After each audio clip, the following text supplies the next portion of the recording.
We've been joined by Conservative MP Andrew Rosindell. Very, very good morning to you. Good morning, Julia. Wish we were talking under happier circumstances, but obviously so much in the news at the moment is the wake of that guilty plea from Axel Rudakubana to the Southport attacks that left 3 girls dead, another 8 severely injured in the knife attack, and 2 adults as well. Just first of all, we hear from the Home Secretary, Yvette Cooper, that it is a disgrace that Axel Rudakubana was able to buy a knife. He already had a knife conviction, that he carried a knife on 10 occasions. He bought one at the age of 17 from Amazon. She wants to introduce 2-factor authentications, ID, to prevent anyone under 18 buying a knife. Of course, I mean, I think it was 9 days later he would have been 18, so could have just delayed his massacre under those laws. What do you make of the government's response so far? Well, I think the government's whole handling of the affair has been absolutely atrocious from day one.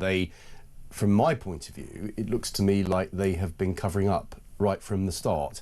Now, the latest discussion about the knives being bought on Amazon, yes, they can bring in all kinds of new rules and restrictions about this, and no one's going to object to that. But look, if you've got someone with evil intentions, they will get a knife regardless. You know, as you just said, drawer. 2 days later, exactly. So the idea that bringing in restrictions like that is going to solve the problem, it won't. If you're a criminal or you want to kill someone, you'll find a way of doing it.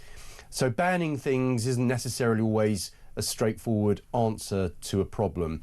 What I do think is that there is problems in society, and we need to tackle these issues at the very start. That seems to always be the thing that people don't want to do. And your own party, when it was in government, I felt did exactly the same. But there'll be sort of attempts at identifying issues. Now, a lot of the misinformation, or the lies that were going around online in the immediate wake of the Southport attack was that this was an illegal migrant. He'd arrived on a boat, and then we were told, no, he was from born in Cardiff. He wasn't a migrant. Now, of course, again, it was certainly slightly disingenuous. He was the son of migrants. But yes, born in Britain. But we also know there's, there are clearly some issues in terms of his parents were from Rwanda. His father is believed, it's claimed that he fought on one side in a horrific war in Rwanda that left huge numbers of people dead. That this child was, as a child, he was obsessed with murder, with genocide, with horrific beheadings and the like. And clearly he was expelled from school. There was violence. There were concerns from the family.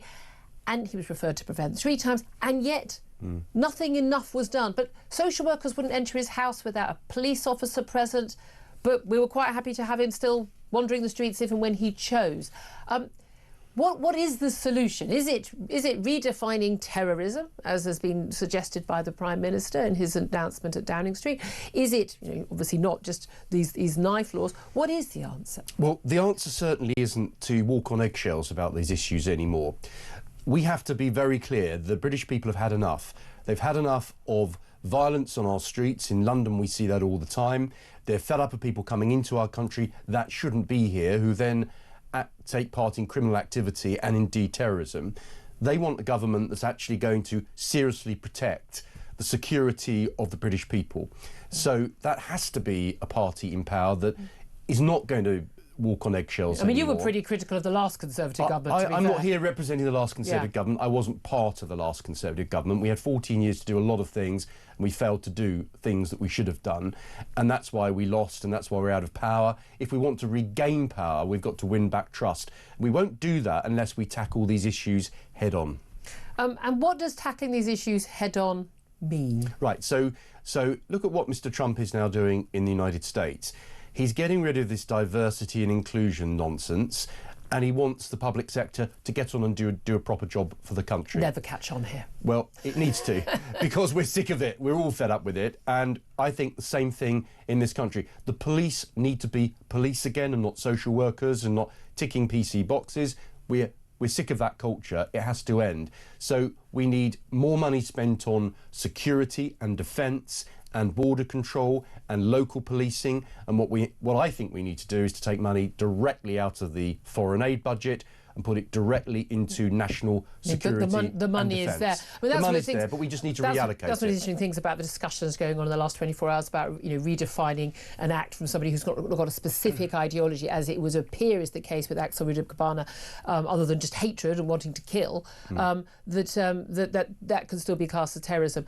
But the point is, it's about the resources you have anyway, because again and again we've had terror attacks. I can't think of a single actual designated terror attack that we've had in this country where someone has either killed a large number of people or attempted to, where they haven't been known to the authorities. Often, often migrants, children of migrants, British-born people who have got a long history of major concerns from the authorities, and nothing is done. So there's no point sort of identifying people unless you're actually going to do something about it. And we don't have the resources to do something about 30,000 people. Look, Julia, the first priority of any government is to protect the people of this country. That's the first duty of our government. They're failing to do that. The system is failing. Now, I've been speaking to Lady Amos. I saw Julia Amos. This is the widow of David Amos, the MP stabbed to death. David was a close friend of mine, and we desperately miss him. The dreadful circumstances of what happened. Julia Amos and Katie, who's been on GB News, if I can mention GB News here today. If you feel the need to. She was just on there just before I came. I was watching her interview. No one's listening to her. Prevent has failed. Absolutely failed. There needs to be a reopening of that inquiry. But my general point is, no one has much confidence in this anymore, and there needs to be radical change of attitude and a system that actually works to protect the British people. And you said at the beginning of our conversation you think there has been a cover-up ongoing. One of the things I found bizarre, and I was looking at the going back to front page news and newspaper stories in the wake of a number of major attacks that we've seen, and how differently they've been covered by politicians and by the media. For instance, Joe Cox, the horrific killing of Labour MP Joe Cox. Thomas Mayer, the man who's convicted of shooting and stabbing her in June 2016, this awful attack. I mean, the attack took place on the 16th of June. He was not convicted until November. 2 days after this horrific murder, all over the front pages, The Sun, Guardian, Mail, others were reporting that he was a neo-Nazi, that Nazi memorabilia had been found in his home. The Sun were listing, about sort of 10 of the books that he'd ordered online, talking about his mental health. This was all allowed. There was no impact on the ability to have a fair trial. No one at the time complained. No politician at the time complained. In terms of designating an attack, a terror attack, Parsons Green tube bomb in 2017, the London Mayor Sadiq Khan, he confirmed within hours that this was a terror incident.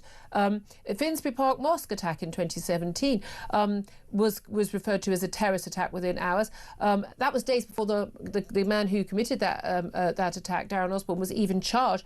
Keir Starmer himself, then an opposition MP, he tweeted referring to this as a terror attack. And now we're told, but we couldn't have called this a terror attack. We couldn't give out any details about Axel Rudakubana because that would have prejudiced a trial. That vacuum of knowledge, do you believe that was a deliberate cover-up, or was it just abject incompetence? I don't know, Julia. All I know is that there's an inconsistency in how this has been dealt with compared to the cases you've mentioned. And the fear is that there were those in control of the situation that decided for politically correct reasons not to say anything. And what were those politically correct reasons? Who knows? I'm not part of that decision-making process. But quite clearly they knew all this. Basically, he's black, he's a son of migrants, people are going to riot on the streets, let's not tell them that. Do you think that's what they thought? It looks like it to me. The Prime Minister... Were they right, though? No, of course they're not right. I think that if... We did have riots on the streets. As long as you're not prejudicing the case... Of course you can't do that, but the basic information about someone that's just committed an act of terrorism, why should that be kept secret from the British people? The British people have a right to know. The Prime Minister knew. He said that himself. Why is this being pushed under the carpet only to come out months later? Yeah, I mean, and again, the Ricin, the terror manual. Of course. Again, but they seem to know that from the beginning. They knew that within a couple of days. So why is that secret? And how would it prejudice the trial? Precisely. Not in October, but would in... Do you believe that fundamentally the CPS, the police, senior figures in the police, maybe not rank and file police officers, who I think are on our side, certainly the Prime Minister and the government, do you think they don't trust the British people? I don't know. I just feel it's sad that my constituents feel so frustrated about the way things are going in this country. They're angry, they're dismayed at the lack of action by the authorities to deal with crime in our country, to protect the British people. We have wonderful security services, and frankly, without them, we'd be in serious trouble. And we don't know of the many times when we've been saved from tax. We don't. So, but I honestly believe that our priority has to be, first and foremost, to protect the British people. And I think that a lot more resources need to go into this, and we need to be tougher. We need to deport those fast who are here illegally and those who are committing crimes. We seem to be afraid to do anything apart from worry about world opinion. We're worried about that, but we're not worried about what the safety and security of the British people as much as we should. Andrew Rosindell, thank you very much indeed. Conservative MP Claire Pearsall, former Conservative Special Advisor. You did serve in government. What did you make of what Andrew had to say? Some really valid points, especially around security and defence spending, which I think is going to be cut quite substantially by the Labour government, and we need to spend more on that. The security services cannot cope with what they've got at the moment. The amount of people that they need to be watching, the amount of people they should be watching, and the resources they have just don't match up. So I think you're absolutely spot on. Yeah, indeed. Claire, thank you very much. Big thank you to Andrew Rosindell.